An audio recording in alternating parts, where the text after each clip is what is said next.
Другим темам. Проект «Музыка для всех» направлен на привлечение учащихся общеобразовательных школ к музыкальному образованию и знакомству их с миром музыки.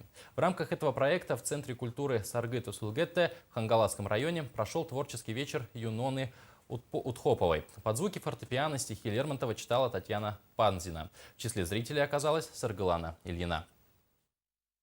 Не вынесла душа поэта позоры мелочных обид, восстал он против мнений света, один, как прежде. Атмосферой салона высшего света повеяло в этот вечер в Улусном центре культуры. Вечер был посвящен 200-летию Михаила Юрьевича Лермонтова, которое нынче совпало с 210-летием Михаила Ивановича Глинки. Вот поэтому сегодняшняя наша композиция посвящена этим двум великих соотечественникам. Они жили в одно время, и поэтому и музыка является продолжением поэзии, поэзия продолжением музыки. Воспитывать нужно детей с самого маленького возраста. И не только музыкой, но и живописью. Поэтому обычно наши концерты проходят в галерее зарубежного искусства имени Габышева и в Национальном музее Республики Саха.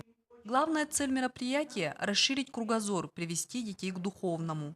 Юнона Михайловна, которая является членом Академии духовности, проводит такие вечера в школах города Якутска.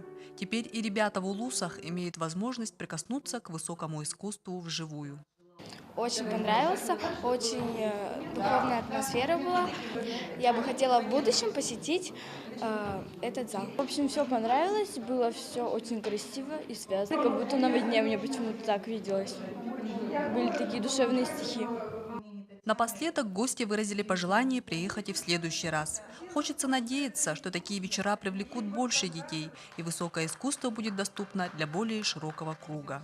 Саргылана Ильина, Федор Тарасов, НВК Саха, Хангаласский улус.